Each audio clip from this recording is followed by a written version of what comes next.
Psalm 99. The Lord reigneth, let the people tremble. He sitteth between the cherubims, let the earth be moved. The Lord is great in Zion, and he is high above all the people.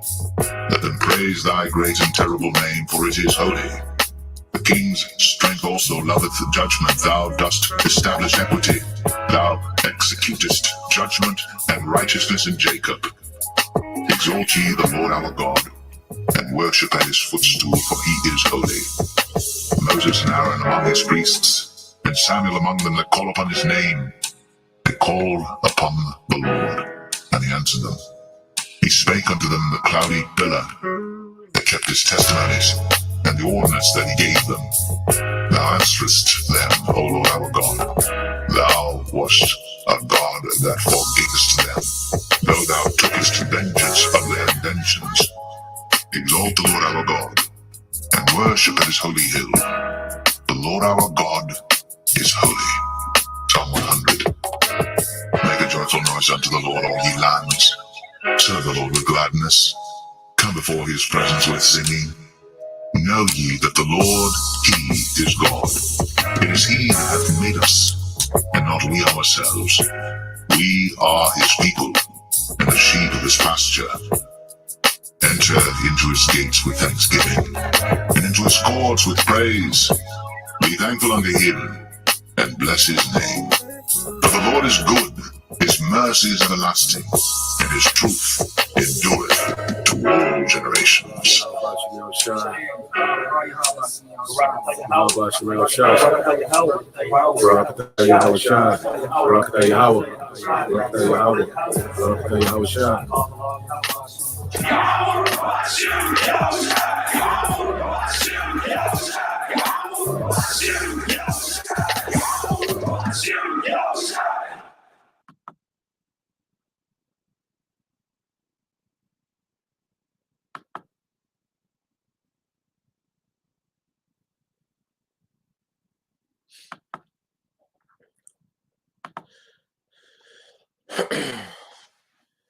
All right, first and foremost, I would like to give all praise, honor, and glory unto Yahweh, Bahashem, Yahweh Shah, Bahashem, Rakakwadash. Double honors unto the apostles and elders of GMS who rule well, teach well, being great examples to his younger brothers, and peace and blessing salutations to the hopeful lake out there pushing his word and truth and in sincerity across the four winds in the name of Yahweh Bashem Shah, pushing to get up out of here. Shalom to the hopeful lake, the believers, the listeners who have came back to the obedience of the scriptures through faith in Yahweh Bashem Shah. All right. And we're going to get into today, dealing with the house of the wicked. All right. And the house of the righteous, because at the end of the day, the Bible, all right, and all these prophecies, that we see happening are surrounding, two nations of people, all right, which is Jacob and Esau, and that's why it's important to understand, that the lineage, the descendants of those two men, would be the focal point of prophecy, especially in the end time. That's why even when you go, before we get into that, let's go ahead and open up the scriptures and get into it. All right. Shalom to you brothers. You few sisters tuning in, Baal Quatawab. But yeah, let's get these scriptures going. All right. And what we're seeing is the fall of the house of the wicked. All right. The end of the wicked and the beginning, all right, of their righteous lineage, coming into power. Now, let's get it.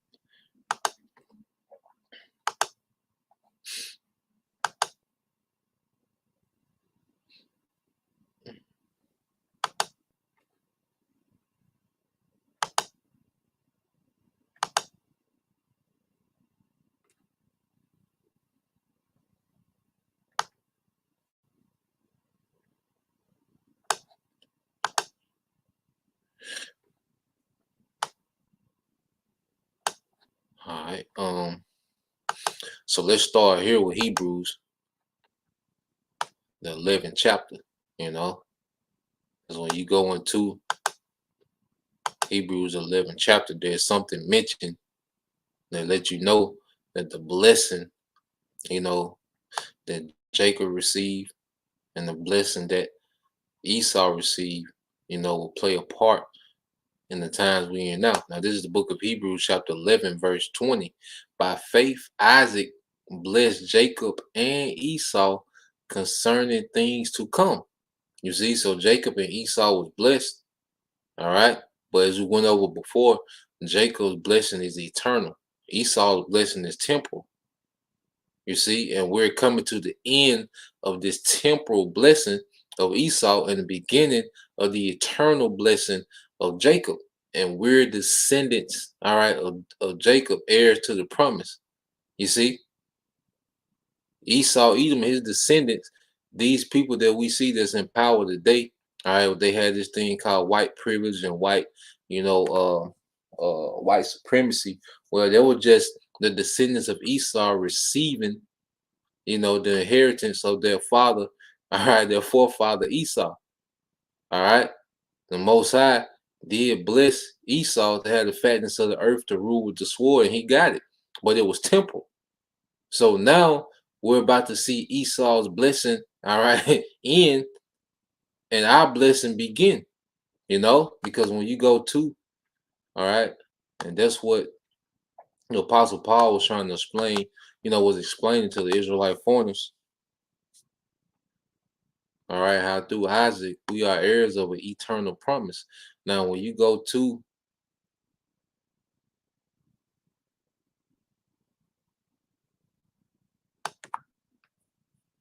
all right, Galatians 4 and 28, it says, now we brethren, let you know he's talking to Israelites. He says, now we brethren, as Isaac was, are children of the promise, and their promise was promised to a lineage. All right, not through faith in Jesus Christ. No. Now you have access to the promise as an Israelite through faith in Yahushua. You see, but their promise was made to a lineage.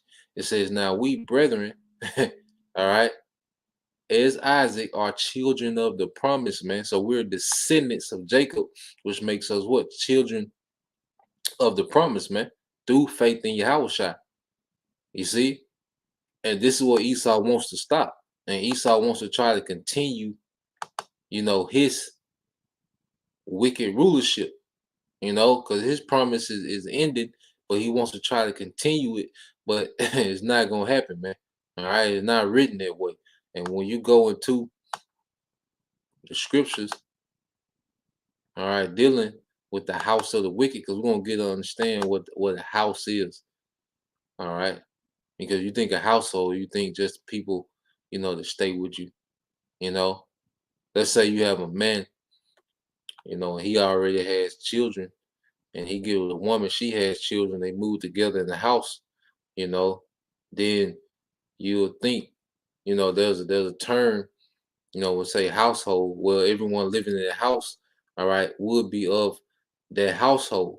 But see, the house of a man is really that man's lineage. All right. That's why scripture always talk about the house of Israel. It goes into the lineage of Israel, the descendants of the actual man, Israel. You see? So when you go to let's get Proverbs, we're gonna talk about the house of the wicked, man, because these guys out of here.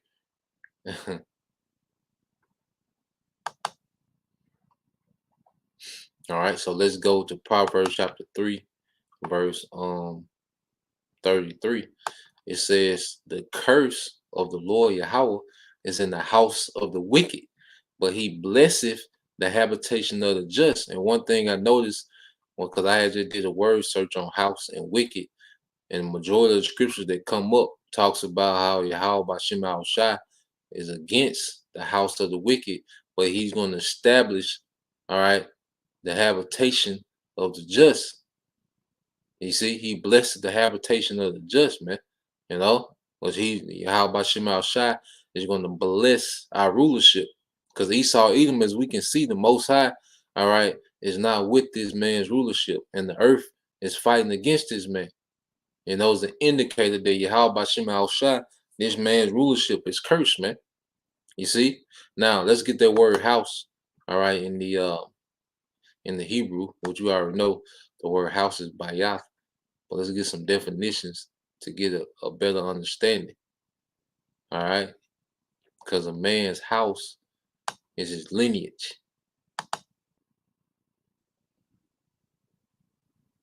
All right, a man's house will consist of his wives and his lineage. You know,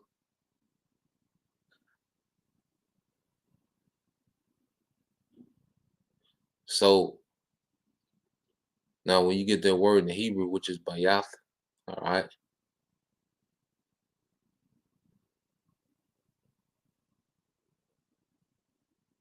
Now when you go jump down, all right, to definition 5, it says households, family, those belonging to the same household. But this the point.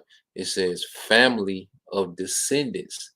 Descendants is organized body.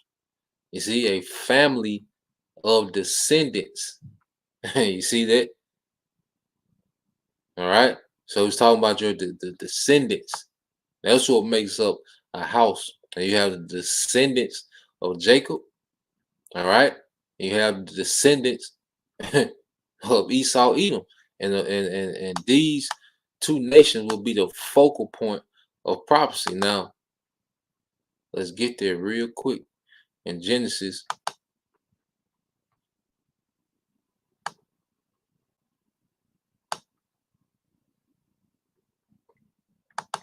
25. All right. When you go Genesis 25 and I start at 21, and it says, and Isaac entreated the Lord for his wife because she was barren. And the Lord Yahweh Shemal Shah was entreated of him, and Rebekah his wife conceived. And the children struggled together within her. All right, these two children, Jacob and Esau. And she said, if it be so, why am I thus? And she went to inquire of the Lord. And the Lord said unto her, two nations are in thy womb, two manner of people. Yeah, it was two houses, all right, in her womb. Two different lineages, all right, was in her womb. And the Lord can do that, just as, he did with Lot. His daughters got him drunk and laid with him, and one daughter, all right, had a son, which was the progenitor of the Moabites, the Chinese, and the other daughter had a son, which was the progenitor, all right, of the Ammonites. You see, the Most High can start a lineage wherever he wants. You see, he can pick a man and make that man to a nation. All right, he Most High chooses what man he wants to begin a nation with. All right. So it says, two nations are in thy womb, and two manner of people shall be separated from thy bowels, and the one people shall be stronger than the other people, and the elder shall serve the younger. Yeah, because even when you go into Isaac, Abraham, he had Isaac and Ishmael. Just as Isaac, begot Jacob, and Jacob, grew into a nation. All right, the Israelites, and what Ishmael, he grew into a nation. All right, so the Most High can choose, what man he wants to start a lineage with. He even told Abraham that, Moses that. All right, I believe it was in the book of Exodus, 32nd chapter. I might get it, but going back to this point, on Genesis 25 and 23, and the Lord saying to her, two nations or two houses, all right, and two manner of people shall be separated from their bowels, and the one people shall be stronger than the other, which is Jacob, stronger than Esau, and the elder shall serve the young. And see, now we come to a time where this is going to be fulfilled, and that's why the scriptures say what they say about the house of the wicked. So let's go back, you know. See, these things are going to be fulfilled. That's why the scriptures say in Hebrews 11 and 20, Isaac blessed Jacob and Esau concerning things to come. And we in that time now. That'll be the end of wickedness, because Esau Edom will be the last heathen to ever rule. That's why he was given the fatness of the earth and the rule by the sword, because he would come into power. All right, he will have influence on the whole planet Earth. All right, he will influence the whole planet Earth in wickedness. As it says, I'll get that real quick. 1 John, all right, 5 and 19. All right. Esau was given that blessing just so he can influence the earth in wickedness, so the Lord come back and judge the earth in righteousness, man. You see? So this is 1 John 5:19, and we know that we are of the Most High, and the whole world lieth in wickedness. And why does the whole world lieth in wickedness? Because the wicked, Esau, Edom, is in rulership. Now let's get another one. Let's get another one. This is another one in 1 John 2:18. See, Esau was, like I said, Esau was blessed with the fatness of the earth and the sword, just to influence and pretty much enforce wickedness in the earth. So Yahweh Shema Shah can come back and judge the earth in righteousness. You see? So when you get 1 John 2:21, and it says, so like 2:18. All right, 1 John 2:18, little children, all right, and that's the children of the promise, beginning with the elect. You see, the descendants of Jacob. When he said little children, he's speaking to the descendants of Jacob, the children of the promise. All right, little children, it is the last time. And as you have heard that anti-Messiah shall come, even now are there many anti-Messiahs, whereby we know there is the last time. And who has influenced this anti-Messiah, all right, behavior in the earth? Esau, Edom, you know? And that's why when you read, let's get it. What is Yahweh Shai coming back to do? Which Yahweh Shai represents, and Jacob is the beginning of it that followeth, man. Esau is the end of the world, and Jacob is the beginning of it that followeth. Because what? Yahweh Shai is an Israelite. You see? He embodies, Jacob is the beginning of it that followeth, man. All right. Now this is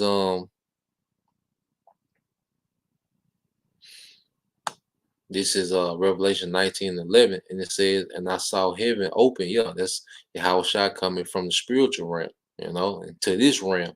And behold, a white horse, that chariot, and he that sat upon him, Yahweh Shai, was called faithful and true, and in righteousness. You see that? In righteousness, he both judge and make war. And he's coming back to wage war in righteousness against the wicked. You see? And that's why when you go to, Isaiah 63:1, which we always get.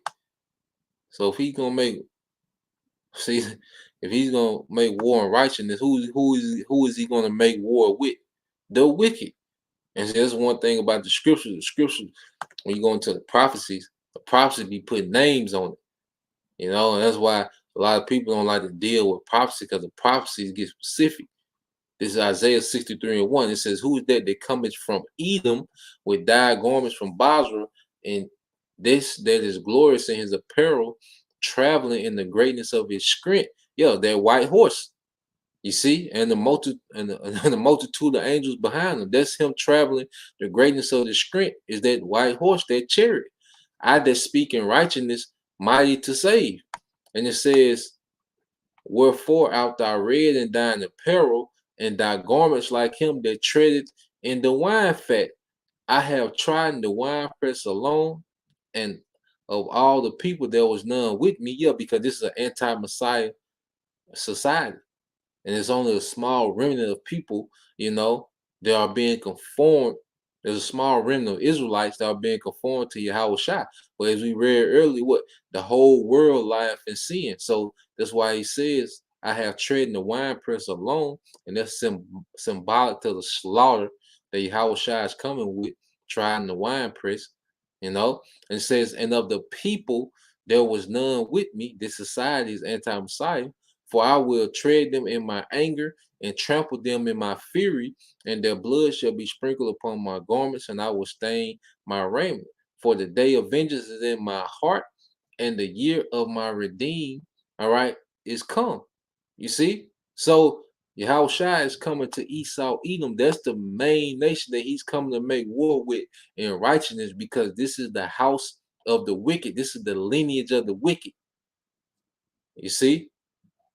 So let's go back, because the scriptures the prophecy is gonna put a name on the wicked. You know, I pray it's making sense. Um,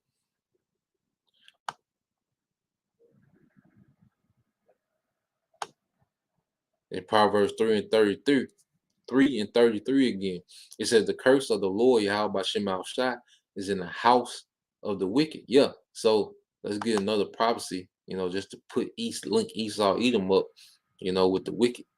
All right. This is Isaiah 34.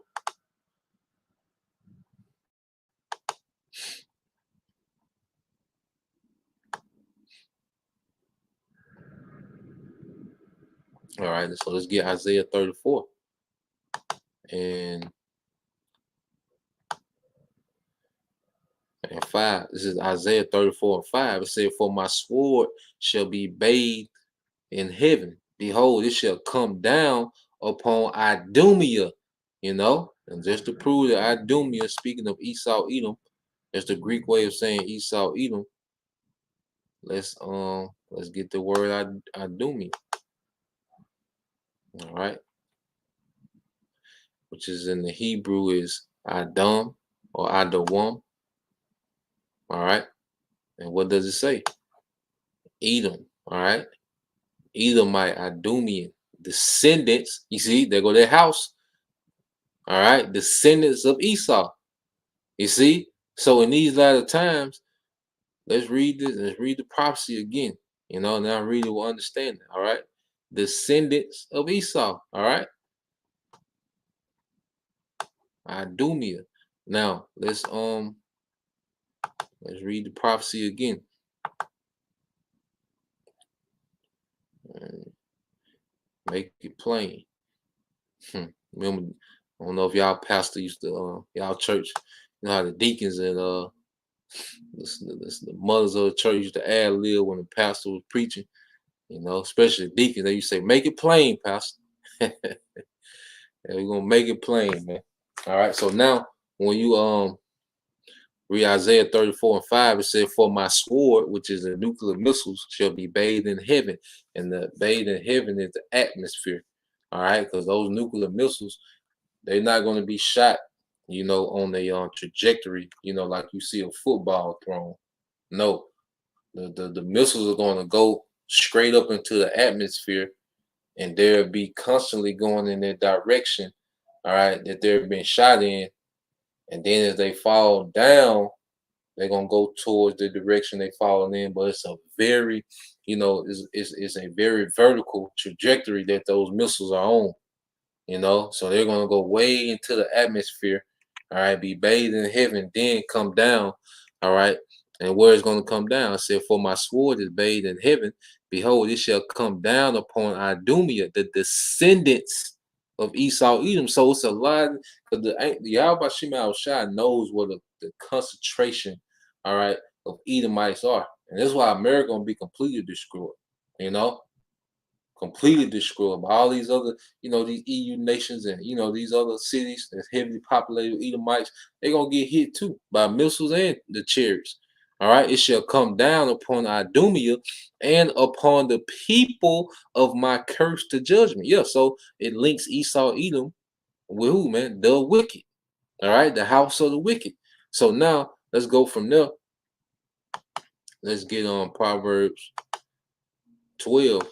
All right, and like I said earlier, like the Most I always talk about how he's gonna jack up, he's gonna jack up the wicked, but how he's gonna establish, all right, the house of the righteous. It said the wicked are overthrown and are not. You see, but the house of the righteous shall stand. Yeah, it says the wicked are overthrown and are not. You see, that's why scripture always talk about this man being placed, all right, removed out of rulership.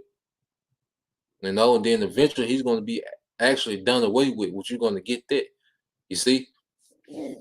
So let's get matter of fact, let me get that in the Apocrypha. It's the book. Let me see.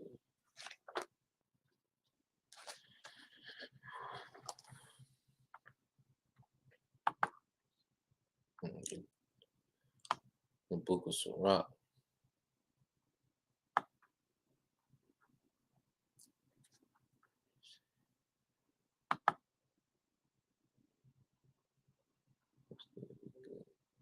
All right. This is the book of Sirach, chapter 11. Yep. Sirach, chapter 10. This is the book of Sirach, chapter 10, verse 14. It said, the Lord hath cast down the thrones of proud princes and set up the meek in their stead. Yeah. So as you read, going back to it, Proverbs 12 and 7, the wicked are overthrown and are not. All right. But the house of the righteous shall stand. Yeah. So reading back in Sirach 10 and 14, the Lord hath cast down the thrones of proud princes, all right, proud rulers, which is Esau, Edom, and set up the meek in their stead. So this is a duality of prophecy. This is, the parallel of Jacob and Esau. The scriptures are always talking about putting one in power and taking the other one down. You see, but this is coming to that last translation of a kingdom, because our kingdom won't be translated again. The kingdom that we're coming into now, this is that, all right, eternal kingdom that our forefathers have been longing for and inquiring for. You see, now we here, and the wicked is are overthrown and are not. Now keep reading in Sirach 10 and 15. It said, the Lord hath plucked up the roots of the proud nations and planted the lowly in their place. The Lord overthrew countries of the heathen and destroyed them to the foundations of the earth. He took some of them away and destroyed them, and have made their memorial to cease from the earth, man. And that's what's going to happen to Esau, Edom. All right. There's gonna come a time where this man's memory is gonna cease from out the earth, man. Because in our kingdom, man, we got an eternal, all right, kingdom of righteousness, man. And it's gonna be, filled with so much, that the memory of Esau just gonna fade, man. Esau, Edom, his lineage, that's a temporal thing, man. His rulership is temporary. Him even being in existence is temporary, man. And that's what Esau trying to tap into, man. That's why he's so, up in arms about trying to tap into immortality, man, because there's the prophecy writes this man out of existence, literally, man. So let's go from there. You get another one in Proverbs. All right. And you get Proverbs 14 and 11. All right. It's the book of Proverbs.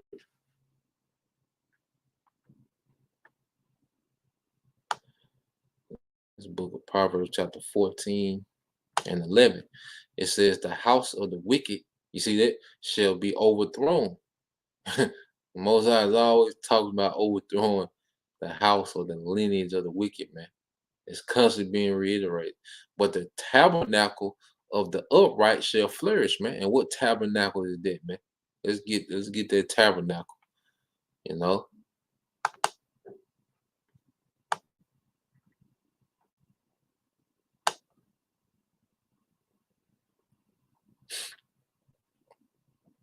When you go to Amos, all right, 9, what's like all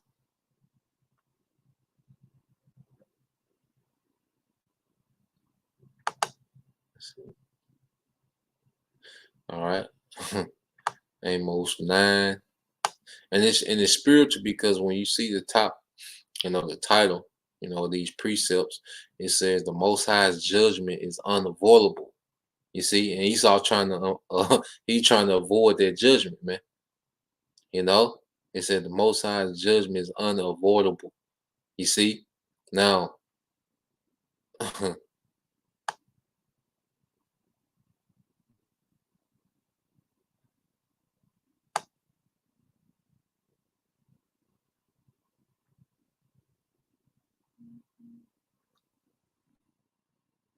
this is Amos um 9 and 1.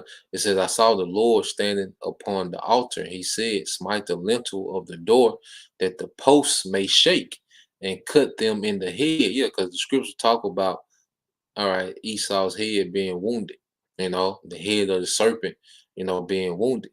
It says, all of them, and I will slay the last of them with the sword. You see?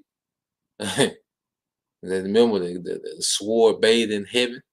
It says, he that fleeth of them shall not flee away, and he that escapeth of them shall not be delivered. Yeah, so there's no escaping, all right, your fate, you're going into captivity, you're getting taken out of rulership, step one. Phase two, you're going into captivity, you're gonna be rounded up, all right, and let's read it. And then eventually you're going to be done away with. Your lineage is going to be ridded out of the earth. All right. Amos 9 and 2 said, though they dig into hell, then shall my hand take them. Though they climb up to heaven, thence will I bring them down. Yeah, so your space stations, all right, your underground bunkers, your underwater cities, your underground cities, all right, you're going to be gathered up. You going into captivity, man. All right, that's your sentence. How Esau sent his U.S. Marshals, to come get you and all these different things. Well, the angels, all right, is gonna gather you, man. Most High gonna send a task force after your ass, man, to round you up. You see, because you gonna serve their punishment, man. All right. So let's go from there. Now, when you jump down in the same chapter, what does it say?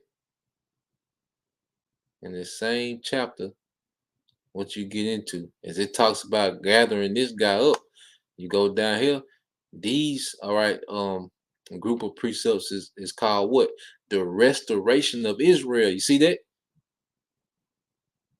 The restoration of Israel. So as it talk about ending this guy, ending his rulership, is talking about what? The restoration, all right, of our people, man, of us. You see the duality, how Jacob and Esau's, their conditions in the earth always going to offset each other. If Esau's in power, we're in captivity. If we're in power, Esau's in captivity. And we're gonna prove it. Says, in that day will I raise up the tabernacle of David. You see that is fallen. That's the tabernacles of the righteous, and close up the breaches thereof, and I will raise up his ruins, and I will build it as the days of old. You see? And when you go into the tabernacle of David, now everyone that's of the elect is not from the lineage of David, but what you have to understand is how when David became king, because first he was king over Judah and Hebron for 7 years, and then he became king over all Israel for 33 years. And what happened was all those houses joined themselves unto David's kingdom, and that will put you what? Under David's tabernacle. You see? So the house of David consists of 12 tribes, because all those houses joined their houses unto David. All the tribes joined their houses unto David, you know? And Jake wanted to downplay David. But hey, it's a spirit because, first, they was they tried to downplay your house shot. And then, all that information about your house shot came out. And now they trying so it makes sense that they will go after the number 2, because your house shot being the number 1, you know, and then they will go after number 2, which is David, man. All right. And these guys are an enemy, to the throne, man. All right. So you got that word tabernacle. In the Hebrew is sukkah. All right, like sukkah.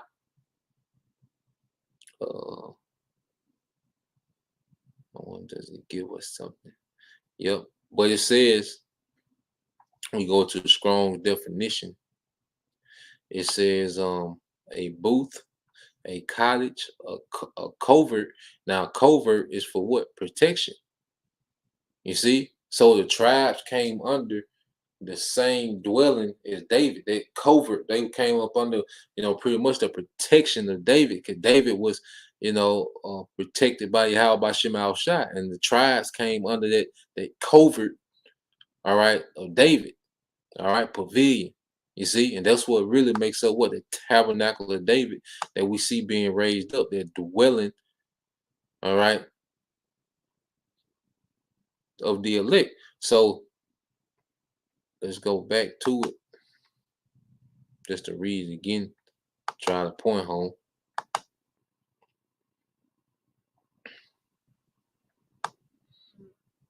It says, this is Amos 9:11, says, in that day will I raise up the tabernacle of David that is fallen, and close up the breaches thereof. Yeah, those that strife between the tribes.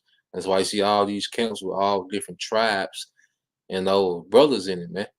It's the Lord closing up the breaches. You see the northern kingdom, southern kingdom, all out there prophesying in the name of Yahweh by Shema Shai together. That's the Lord closing up the breaches.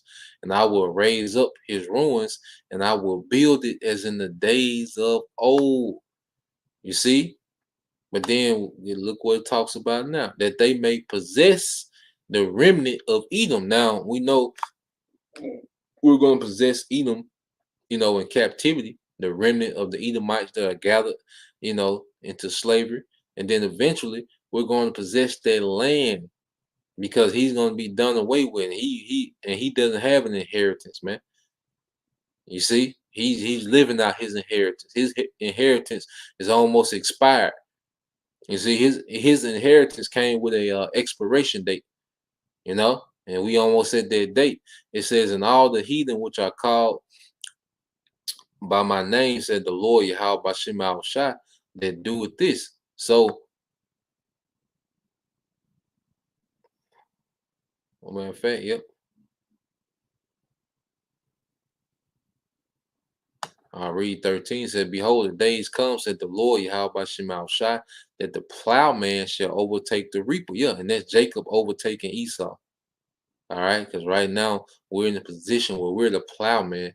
It's our labor, it's our energy, that's being used to make, all right, this system run, to make Esau wealthy. He's the reaper, all right, of our labor, because even if you look at like LeBron and Mayweather, well, yeah, they get a portion, of their labor, but there's an entity of Edomites, all right, that reap way more than they do for their labor.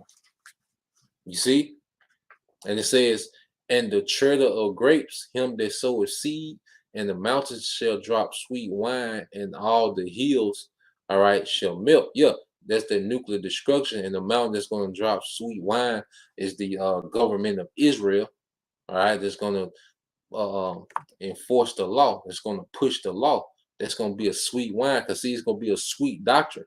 And see, the earth is going to be in a much more flourishing and prosperous and peaceful, situation. All right, when the law, statutes, and commandments are enforced in the earth, man. All right. This is verse 14. It says, I will bring again the captivity of my people of Israel, all right, the house of Israel, the lineage of Israel, and they shall build the waste cities and inhabit them, and they shall plant vineyards, which the heathen is going to be doing, actually doing it. They're just going to do it to I like it. All right, building and planting, and drink the wine thereof. They shall also make gardens and eat the fruit of them, and I will plant them upon their land, and they shall no more be pulled up out of their land which I have given them, said the Lord Yahweh Bashim Shaddai power, man. You see? So as it talks about uprooting one kingdom, what is it saying? It's talking about establishing another lineage. So it's talking about getting rid of one lineage, putting them into captivity, and establishing another lineage and rulership. You see? So this is the end of the house of the wicked and the beginning of the righteous, man. All right? And it's happening simultaneously at the same time. Like when you go into Psalms. All right? When you go into Psalms, the 50th chapter.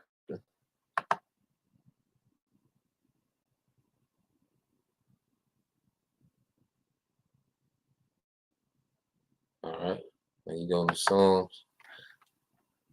This book of Psalms, chapter 50, verse 20. All right. It says, "Thou sittest and speakest against thy brother, thou slanderest thy own mother's son." Yeah, because what Jacob and Esau had the same father and mother. You see?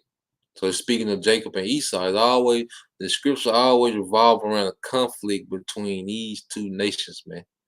The descendants of Esau and the descendants of Jacob, whose name was changed to Israel. Verse 21. "These things hast thou done, and I kept silence, that thou thoughtest I was altogether such as one as thyself." Yeah, because pretty much the Most High has been, allowing Esau to just rule in wickedness, man. Pretty much he's been having his way, but that's because he was blessed to do that. But see, now as the end of his kingdom is approaching, the end of his rulership, all right, and the beginning of ours is now. Now we see the Most High becoming active, and that's why Esau is scrambling, because now the Most High is finna activate our blessing, man. All right, and deactivate, all right, you the blessing of your of E. You see, it said, "But I will reprove thee." Yeah, so Esau is being reproved. Like, what's happening in the earth? This is the Lord showing that He's very displeased with Esau's even rulership in the earth, man. All this conflict, all these storms, all these things. And Esau, he's causing some of these things. But see, ultimately, the Lord, even the spirit for Esau, even the spirit that the Lord is putting on Esau to cause certain things to happen, that's a show, that's a token of disapproval of Yahweh by Yahweh Shema Shai, that he hates how this man is ruling the earth, man, and he's finna make a change. All right. It said, "But I will reprove thee and set them in order before thine eyes," man. So this is what's happening. We're being set in order within this man's kingdom right before his eyes, man. Hey, this is like you are you like a regional supervisor or something, man. You know, and the CEO is displeased with your performance. So before he fires you, you know, he has your replacement. He's training your replacement right in front of you, man. You see, and this is what's happening, man. And Esau pissed. All right, his replacement is being groomed up right in front of him, man. You know, so let's go from there. But just to show you that, hey, with Jacob and Esau, man, one of us got to be in power and the other one is going to be in captivity, man. That's just how it is. All right. Let's see, this going to be the last go around. Like the brother put, because you're going to get it, on the comment board. But let's get just a quick account dealing with, we'll get First Chronicles 18.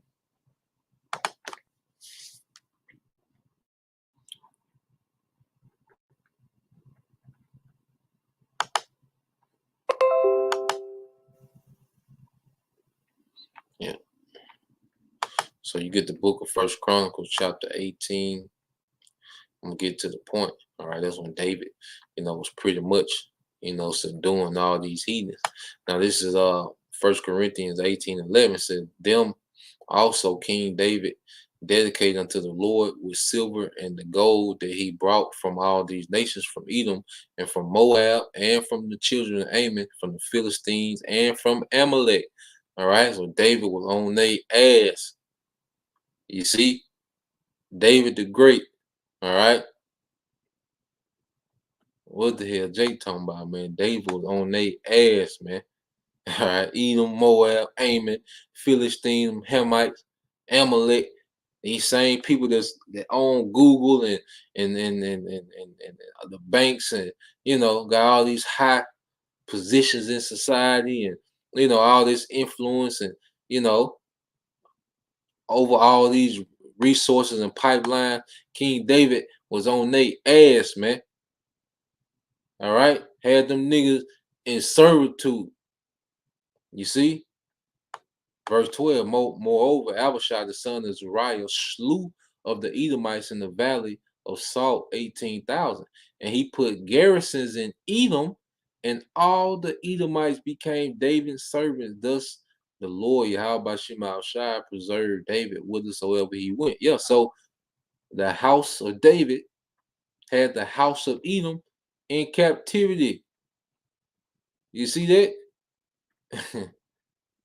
This is what we're part of, man. They have them shows about those ancient family feuds, that just go on for generation. Well, this is the the oldest family feud, all right, in the Bible, man.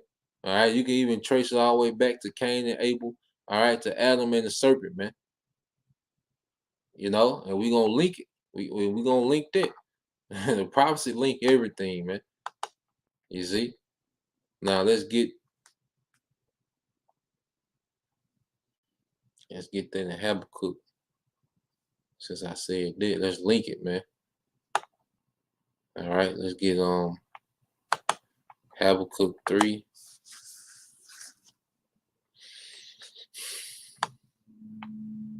And what it say?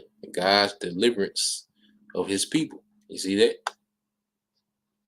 And our deliverance is the destruction and downfall of Esau, Edom. Now,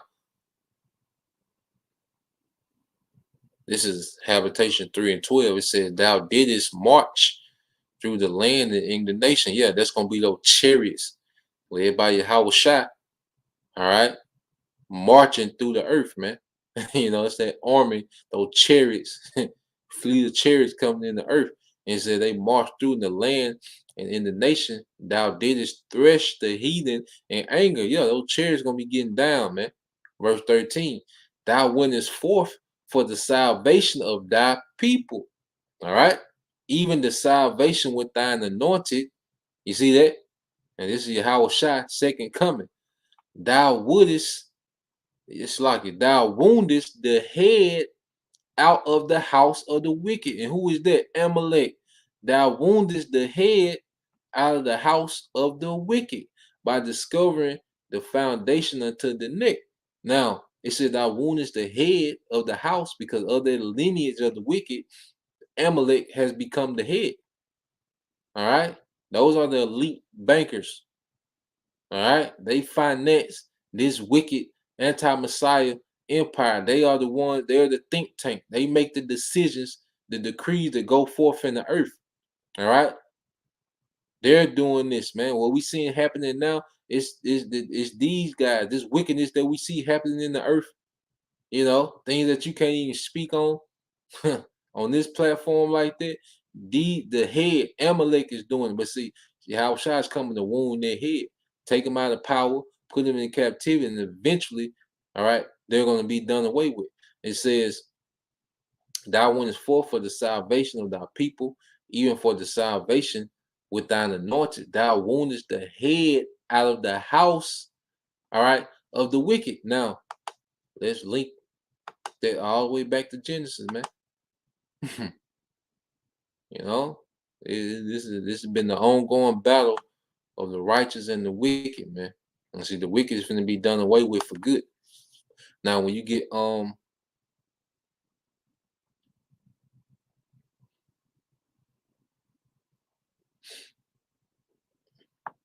Genesis 3 and 14, and it says, I started 13, and the Lord Yahweh power said unto the woman, what is that thou hast done? And the woman said, the serpent beguiled me, and I did eat. Yeah, so Eve was deceived, by the serpent, and ate of their way when she partook in the alternative way of being, which that involved a lot of witchcraft, a lot of left hand, magic, that the serpent brought to Eve. All right.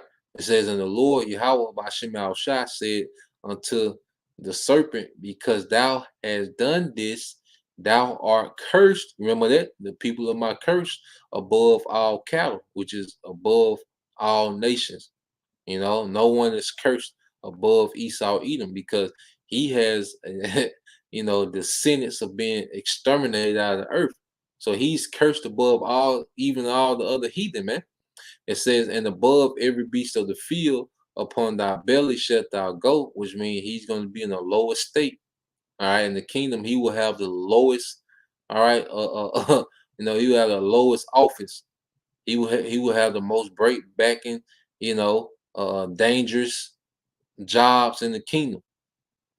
Ain't gonna be no OSHA, no union. No, you're gonna have the dangerous jobs in the kingdom. They're the most laboring and back breaking, you know, jobs in the kingdom, man. It says, "In dust, confusion shalt thou eat all the days of thy life, and I will put enmity between thee and the woman." All right, and that's between the descendants. And it's gonna go into, and I will put enmity between thee and the woman, and between thy seed and her seed. You see, showing what the descendants, you know, they will come from the lineage of the sons of God, because the woman doesn't have the seed. All right, but the seed that was put in her by Adam. All right, and you go into Abel, Seth. You can trace Seth all the way down to Noah, and through Noah, who you have, Shem, Ham, and Japheth, and through Shem, who comes out of Shem? Abraham, Isaac, and Jacob. You see, so between thy seed and her seed, it shall bruise thy head, and thou shalt bruise his heel. You see, and now, right now, we're recovering from that bruised heel. We're being restored, and his head is getting ready to be bruised, and he's not going to be restored, man. So you can track, this family feud all the way to the garden, man. If you have, ears to hear. Now, let's get this prophecy, man, because we're gonna completely, all right, do away with this man. All right, after that 1,000 years, man. You know.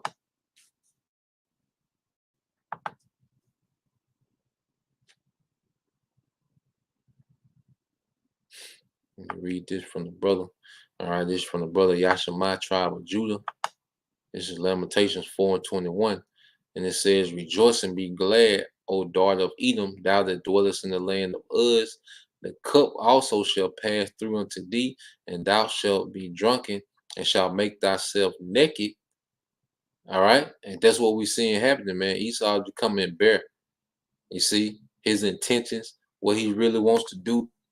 All this BS about democracy and freedom and equality for all this out the window, man. All right, this man is trying to forward a wicked kingdom in the earth, man.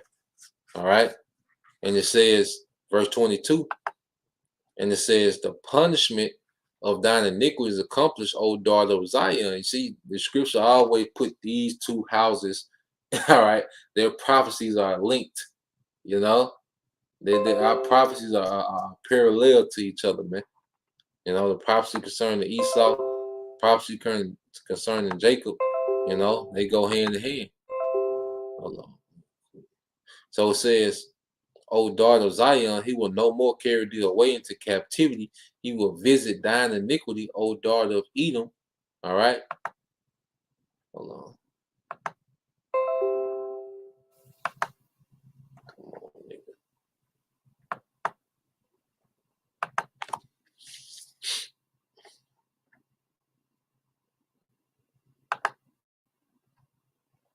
Well, it says, and he will discover thy sins. Yeah, so that's why everything, is pretty much made on Front Street. What Esau Edom is doing. The wickedness that he's really up to. You see? Well, let's get this in Isaiah. We always bring this out, man, but we have to understand what the Lord is doing, man. All right, now this is Isaiah 42:21. It says, "Prepare slaughter for his children for the iniquity of their fathers, that they do not rise nor possess the land, nor fill the face of the world with cities," because it only takes one man to grow into a nation. It takes one man to grow into a nation. So every male, all right, of Edom has to be cut off. You see, they have to be completely cut off, man. So they can't come back as a nation. All right. That's how you exterminate, a nation is through the males. And that's why within the society, there's a big focus on what destroying who? Jake. You know, that's why he wants to, make you the biggest alphabet people in the world. He wants to keep you within thug culture. He wants to, you know, the abortion rate through the roof amongst our people.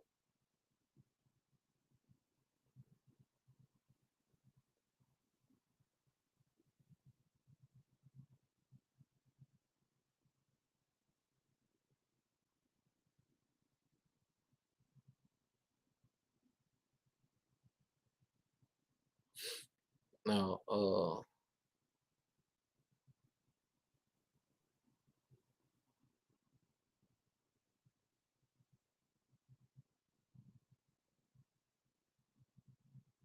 yep. Now this dirt, dude. This is Exodus 32:10. Now, this is what was told to Moses when he went to go receive the law, and while he was gone, Jake pressed Aaron to make a golden calf so they can worship. So when Moses comes down, he's seeing this, he get pissed, the Most High get pissed, you know, and the Most High to the point where like, the hell with these people, you know. And this is what he told Moses in Exodus 32:9. The Lord Yahweh Shai said unto Moses, I have seen this people, and behold, it is a stiff-necked people. You see? Now, this is what he said. He said, now, therefore, let me alone, that my wrath may wax hot against them, and that I may consume them, and I will make thee a great nation. So he was going to kill all Israelites, all right, in that one day, and start another nation with Moses, showing his power, you see, and showing that it don't take one man to start a great nation. You see? That's why in the kingdom, what does it say? When you go to Isaiah, what does the prophecy say in the kingdom? You know? I believe Isaiah. All right, when you go to Isaiah 60:22, it says, a little one shall become 1,000, and a small one a strong nation. I, the Lord, Yahweh Shema Shai, will hasten it in this time. You see that? Showing that through one man, all right, can come a nation. And we're going to be immortal. We're going to have access to resources, you know. We're going to have, women to our liking, women that's in order, all right, because when you conquer a nation, you will kill the men. And why would you kill the men and leave the women alive? So you can produce more of your nation, because the lineage goes through the men. So in warfare, you will kill the men, all right, and you will keep the women to what? To grow the population of your nation, because the men bring forth the seed, the nation. All right, because eventually, if you kill all the men of a nation, well, that nation can't reproduce itself anymore. And when the last woman of that nation dies, that's it. You know, it can be a nation of 20 million people. Let's say there's 3 million men and 17 million women. Well, if you kill those 3 million men, you see, that nation done. Those 17 million women, eventually they gonna die off. And when the last one die off, it's over with. But if you leave one man, all right, that man can become a nation, man. If left alone. You see? And we're gonna get that account. All right, let's get that. And we're gonna see why Isaiah 14 and 21 is written like it's written. All right. So let's get that in First Kings, the 11th chapter. Now this is when the Most High, all right, is gonna rent the kingdom, from Solomon, and then and pretty much it goes back into the history, you know. Now this is First Kings 11:14. It says, "And the Lord Yahweh Shema Shai stirred up an adversary unto Solomon, Hadad the Edomite. He was of the king's seed in Edom." You see that? The king's seed. You know, so he came from that line of Amalek. All right, dealing with Agag, whom Saul was given the commandment to do away with Amalek. You know, it says, but Saul, you know, he hard head, man. You know, disobedient. It said this is First Kings 11:15. It said, for it came to pass when David was in Edom, and Joab, the captain of the host, was gone up to bury the slain after he had smitten every male in Edom. You see? So David and Joab were trying to get rid of the lineage of Edom back then. You see? But see, this time the house of David, they gonna finish their job. You see, under Yahushua. It says, for 6 months did Joab remain there with all Israel until he had cut off every male in Edom. For 6 months, they were just killing the males of Edom. You see that? It said that Hadad, all right, fled, he and certain Edomites of his father's servants with him to go into Egypt, Hadad being yet a little child. And see, these men, these Edomite men that fled because it wasn't time to do away with them because they still had prophecy to fulfill. You know, so it wasn't that time. But just to show you the point that these few Edomites that escaped, this is why there's a nation of Edom today. You see, these few males that escaped. So that's why in Isaiah 14,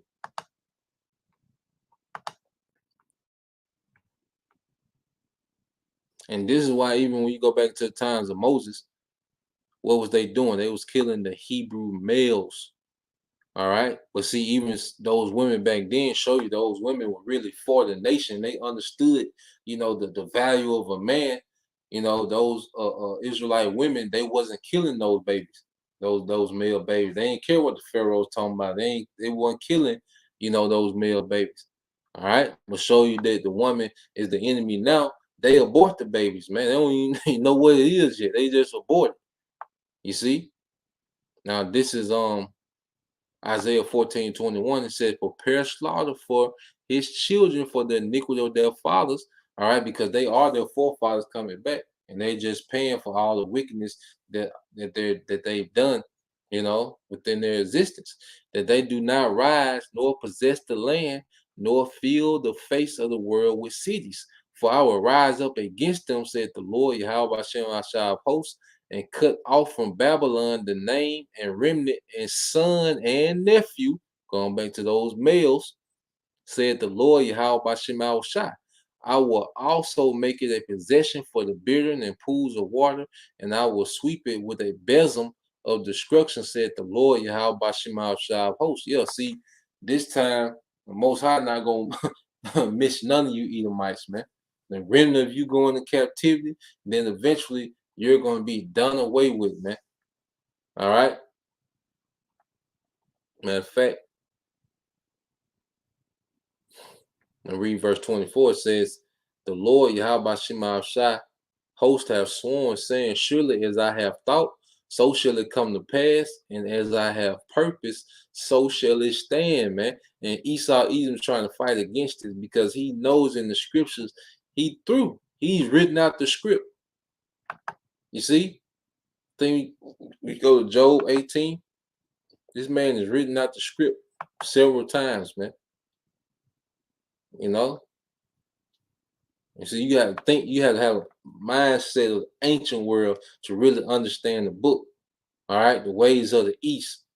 You know, you can't think like westernized, you know, Jake celebrating because one either might get a you know, what's his name? Derek Chauvin supposedly got a 20-year sentence or whatever.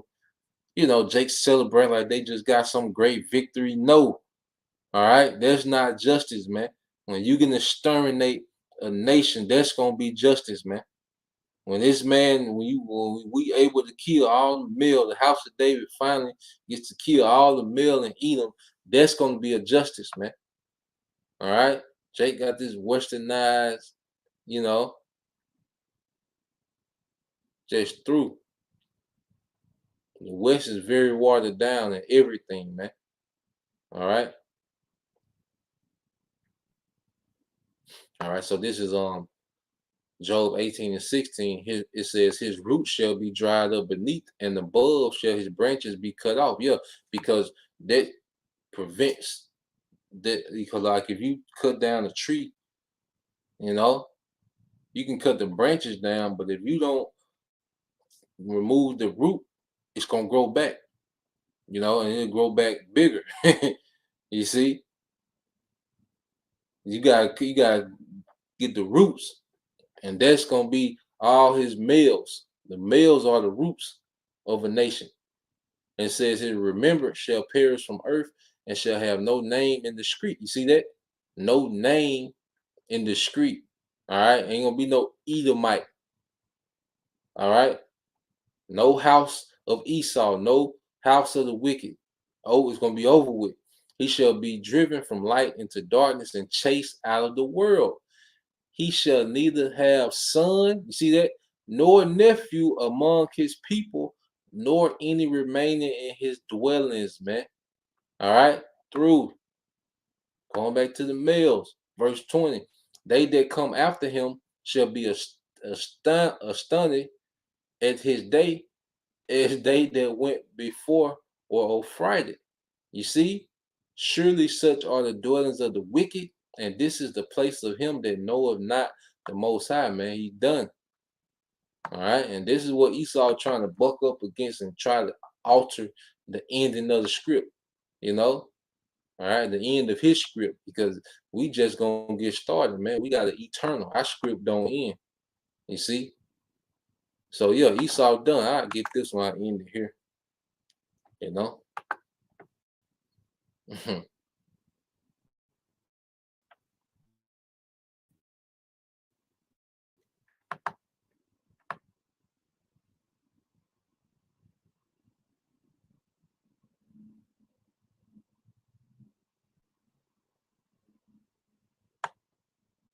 All right, so yep, the brother already got it. Yep. I'll just get it from him, bro. But you can post verse 19 and 20 on there too. Bible Shah. This is from the brother Yashima tribe of Judah. All right, Obadiah 1 and 18. And it says, and the house of Jacob shall be as a fire, and the house of Joseph a flame, northern and southern kingdom, and the house of Esau for stubble, and they shall kindle in them and devour them, and there shall not, all right, and there shall not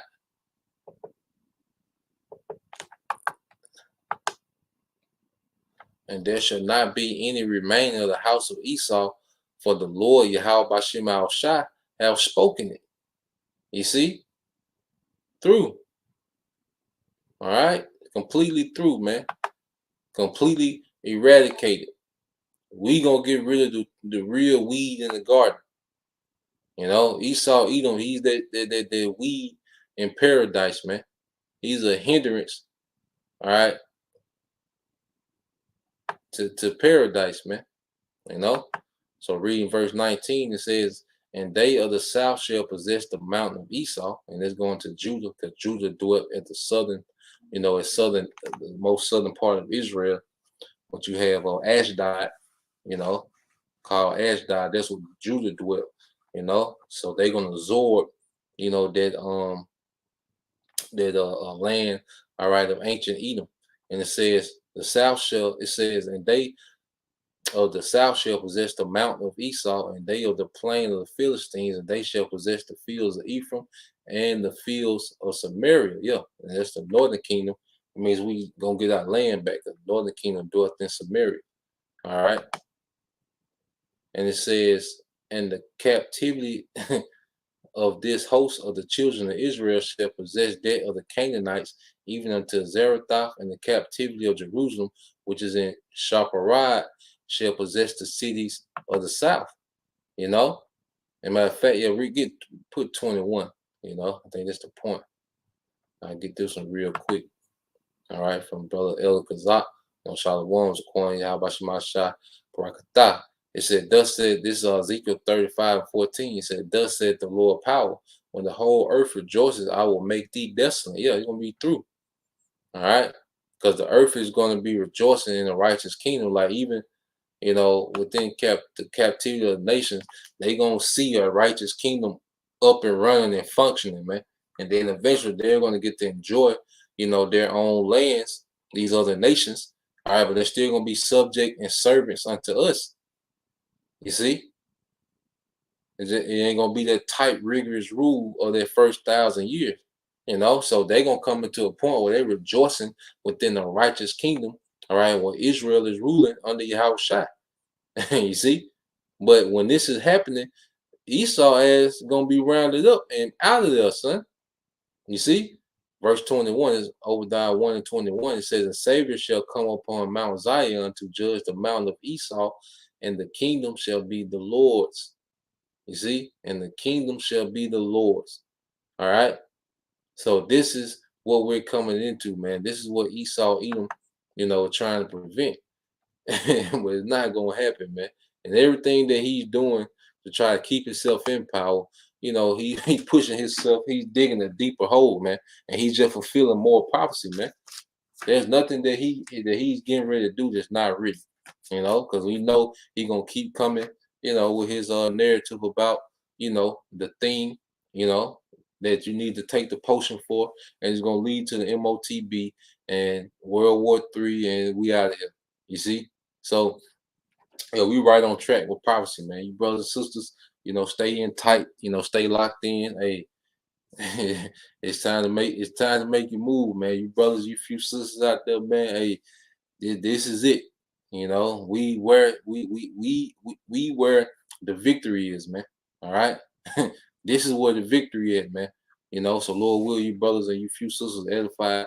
Once again, I'm give all praise and glory unto Yahweh, by Hashem Yahushua, by Hashem Kakadash. Double honors unto the apostles and the elders of GMS who rule well, teach well, being great example to his younger brothers, and peace and blessing salutations to the hopeful. Till next time, I say Shalom, Kwam Yashala, Baba Baba.